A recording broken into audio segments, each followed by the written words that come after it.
Good evening viewer.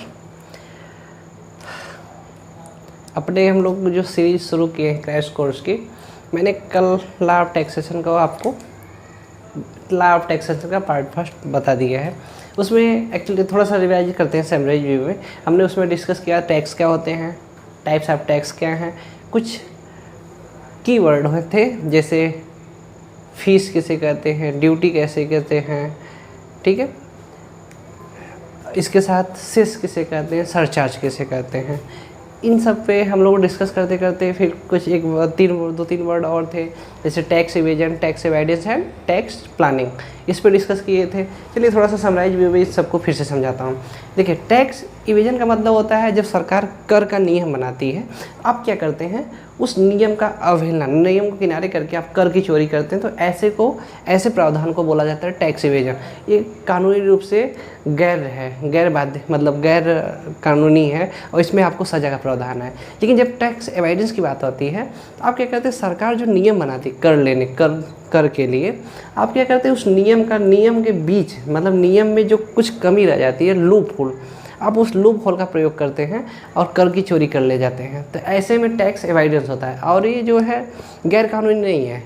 सरकार के जो प्रावधान थे उसमें जो कमी थी, आपने उसका फ़ायदा उठाया और अपने कर चोरी कर लिए हुआ टैक्स एवॉइडेंस। एंड एक जो थर्ड था टैक्स प्लानिंग। देखिए उसमें क्या है ना, सरकार को पता है कि आप कुछ न कुछ कोई न कोई तरीका ढूंढ ही लेते हैं कर बचाने के लिए। तो क्या करते हैं, सरकार कोई नियम ला देती है, जैसे कि सरकार बोलेगी आप जो है आप एक काम करिए, हमारे साथ NSC है, NSC में आप अपना वो कर दीजिए, ठीक है, पैसा इन्वेस्ट कर दीजिए, हम आपसे टैक्स नहीं लेंगे, आप इंश्योरेंस ले लीजिए, आपको टैक्स हम नहीं देना पड़ेगा। तो ऐसे में जब आप सरकार के नियम का उपयोग करके आप कर की चोरी करते हैं, तब उसको बोलते हैं टैक्स प्लानिंग। मतलब अब देखिए सिम समराइज यू, इवेजन मतलब नियम को एकदम नज़र कर दिया, एवॉइडेंस का मतलब नियम के बीच में जो लूप होल है उसका जो प्रयोग करके आपने कर की चोरी किया, टैक्स प्लानिंग कर के नियम में जो प्रावधान है उसके तहत आपने अगर चोरी किया कर की, तो ये होता है टैक्स प्लानिंग, ठीक है। अब देखिए जो सेकेंड टॉपिक आज हम बात करते हैं, इनकम टैक्स एक्ट 1961, ठीक है। इतना में मैं क्या कर दूँगा, इसमें देखिए दो तीन कुछ वर्ड है, मैं उस पर डिस्कस करता हूँ। हम लोग इसी चीज़ पर पूरा टॉपिक डिस्कस करने वाले हैं, ठीक है। जैसे में पढ़ेंगे हम लोग इनकम क्या होती है, ठीक है, कृषि आय क्या होती है, कृषि आय के साथ हम लोग पढ़ेंगे अंशतः कृषि आय, ठीक है। नहीं, मैं एक काम करते हैं, एक टॉपिक लेके समझाते हैं, ठीक है। देखिए सबसे पहले आय को मैं समझाने की कोशिश करता हूँ। इनकम जो होती है एक तरह से प्रत्यक्ष होती है, प्रत्यक्ष कर होता है, ठीक है। इनकम का मतलब कोई संपत्ति आपने बेच के लाभ कमाया, ठीक है, या कोई शेयर बेच के अगर आपने लाभ कमाया, या जो आपकी सैलरी होती है, अगर इन सब के माध्यम से आप अगर लाभ कमा रहे हैं, सैलरी होगी, आपकी पेंशन हो गया, तो उस पे जो एक टैक्स लगाया जाता है इसको बोलते हैं इनकम टैक्स, ठीक है। यहाँ तक क्लियर। अब देखिए इनकम टैक्स पे नियम कौन बनाता है, इनकम टैक्स पे नियम सरकार बनाती है, केंद्र सरकार। और वो जो इनकम टैक्स पे केंद्र सरकार नियम बना के टैक्स वसूली करती है, उसके बाद वित्त आयोग के अनुशंसा पे उस टैक्स को प्रत्येक राज्य और केंद्र सरकार के बीच में बांट दिया जाता है। यहाँ तक क्लियर। अब देखिए इनकम टैक्स का क्लियर हो गया।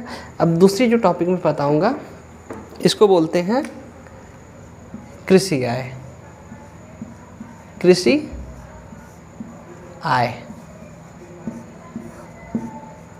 देखिए मोस्टली क्या है, आप लोग कृषि बैकग्राउंड से होंगे, कृषि बैकग्राउंड से रही होगी कभी न कभी, तो आपके पास एक कृषि का खेत है, मतलब कृषि भूमि है, एग्रीकल्चरल लैंड, उस पर आपने क्या किया, कोई प्रोडक्शन किया, कोई भी सब्जी उगाया, कुछ कमर्शियल सब्जी उगाया, कोई दिक्कत नहीं है। जब कोई प्रोडक्ट कृषि लैंड पे मतलब उत्पादन किया जाता है और उस उत्पादन को, उस वस्तु को जब आप मार्केट में बेच के लाभ कमाते हैं, ऐसे लाभ को कृषि आय बोला जाता है, ठीक है। कृषि आय समझ में आ गया। अब देखिए क्या होता है, कृषि आय टैक्स के दायरे से मुक्त है, मतलब कृषि आय पे टैक्स नहीं लगता है। इसी में एक दूसरी बात आती है अंशतः, ध्यान दीजिएगा, अंशतः कृषि आय।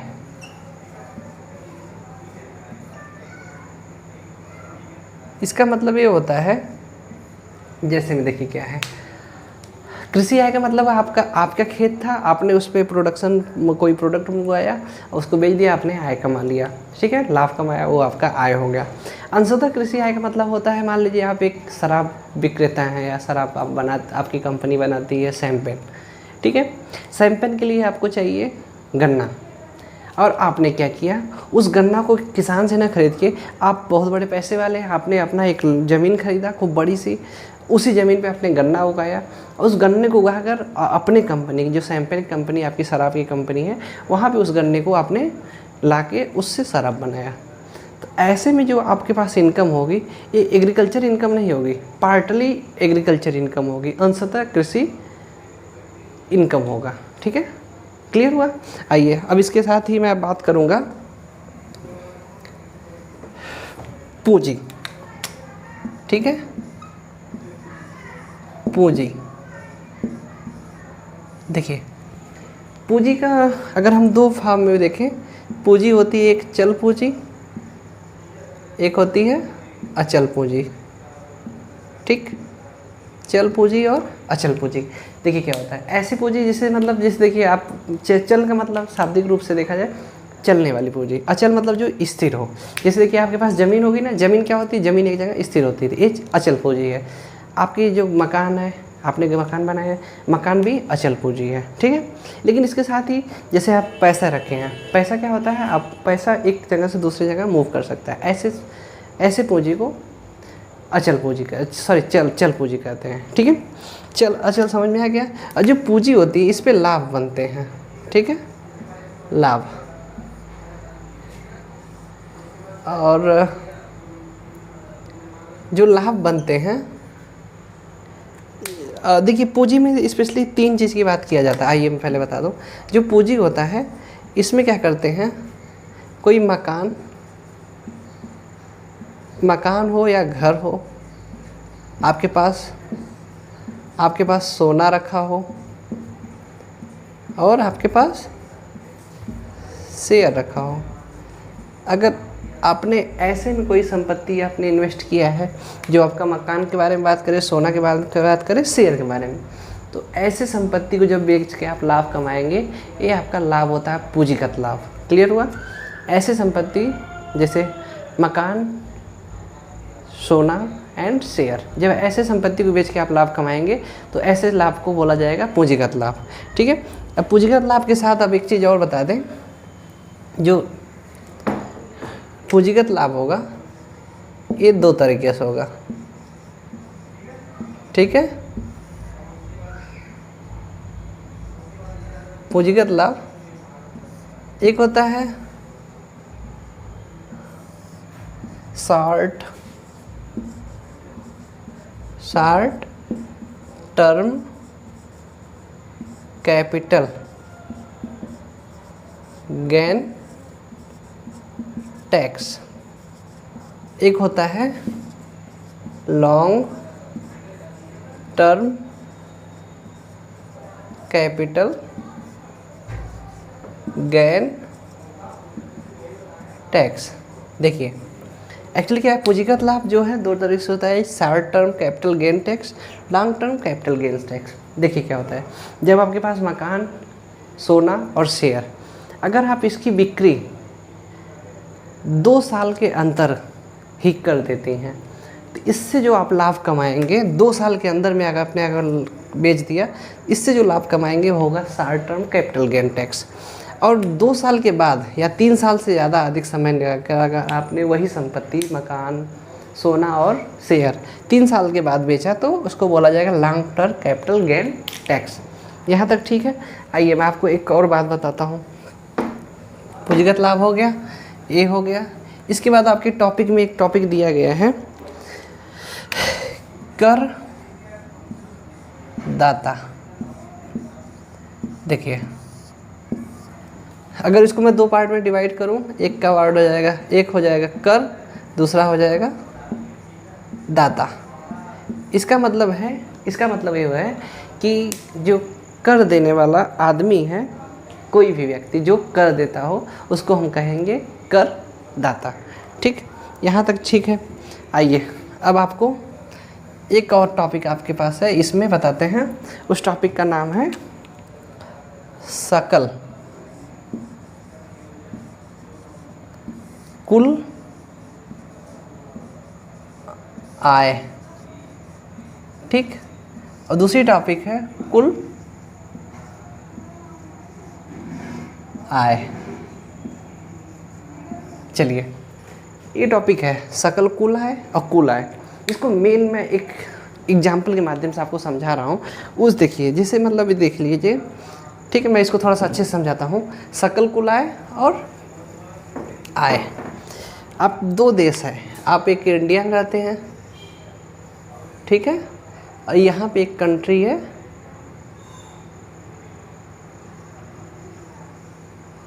यूएसए। ठीक है, यूएसए। ओके, अब मान लीजिए आपके इंडिया में A B C and X नाम के 4 व्यापारी हैं, 4 लोग बिजनेस करते हैं। ठीक है, इस चारों में से जो एक्स है ये स्पेशली यूएसए का है। ठीक, ऐसे ही यूएसए में जो है WYZ एंड डी, ये भी 4 व्यापारी हैं। और इसमें से जो डी है ये है इंडिया का। ठीक, इंडिया का।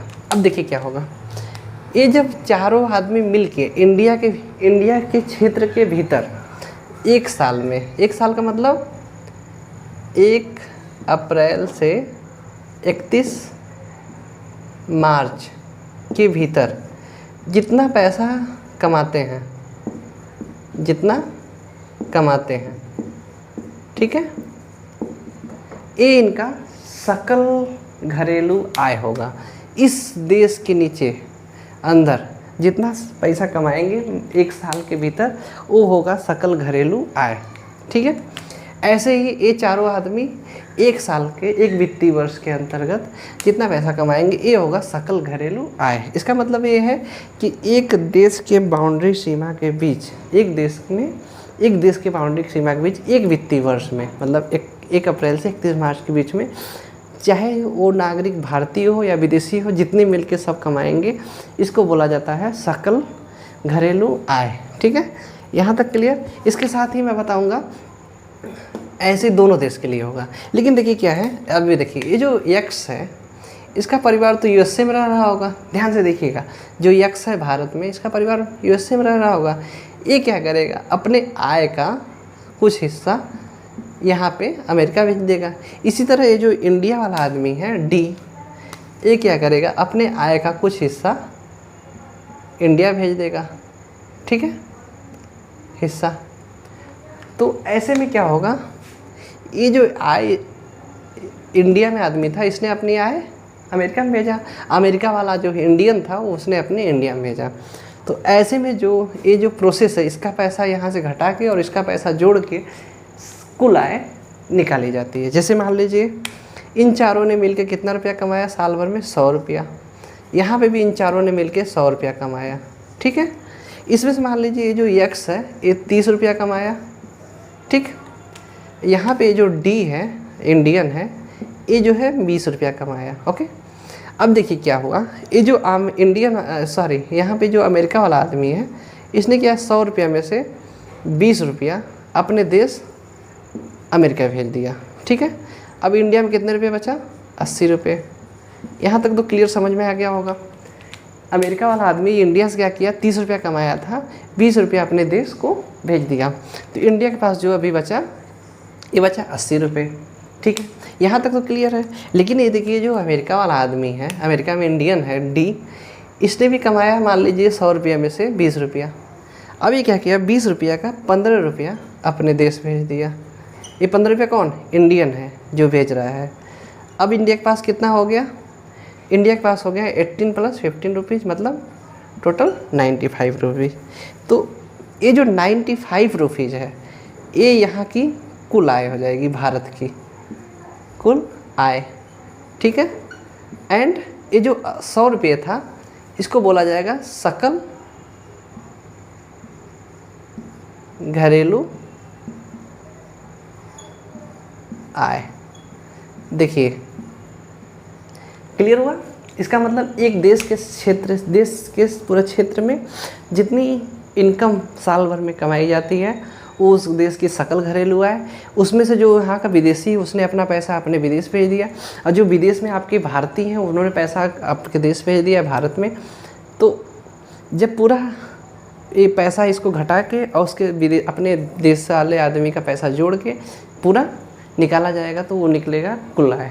तो एक सवाल मन में आ रहा होगा, अब देखिए जो सकल घरेलू आय है, ये हमेशा कुल आय से अंशतः ज़्यादा होती है। ध्यान दीजिएगा, सकल घरेलू आय बराबर भी हो सकती है, मान लीजिए दोनों देश में बराबर पैसा आया जाए तो, लेकिन ऐसा होता नहीं। ज़्यादातर देखा जाए प्रैक्टिकली यही है कि सकल घरेलू आय हमेशा कुल आय से ज़्यादा होती है, ठीक है। तो हमने जो आज डिस्कस किया income tax act, IT act 1961 के बारे में।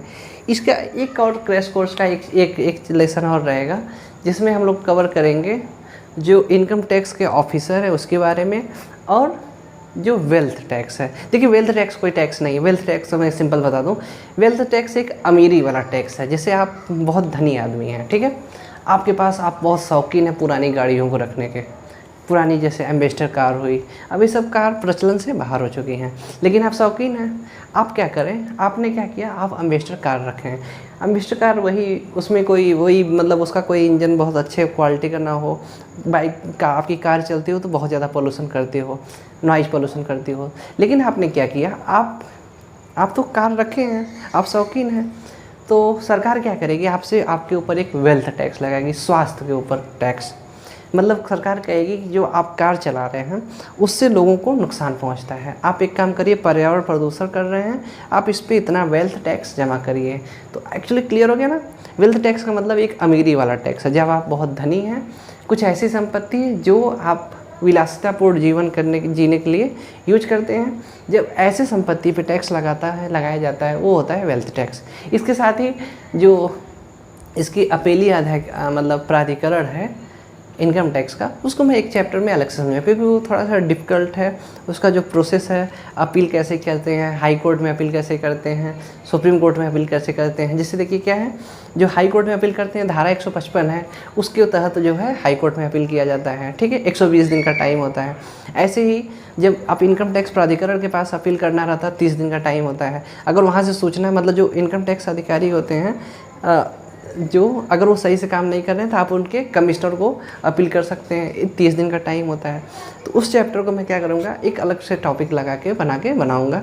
अभी के लिए आज बस हम लोगों ने टाइप की बात किया इनकम टैक्स एक्ट 1961, और नेक्स्ट वीडियो के लिए मैं आपसे कल बात करूँगा।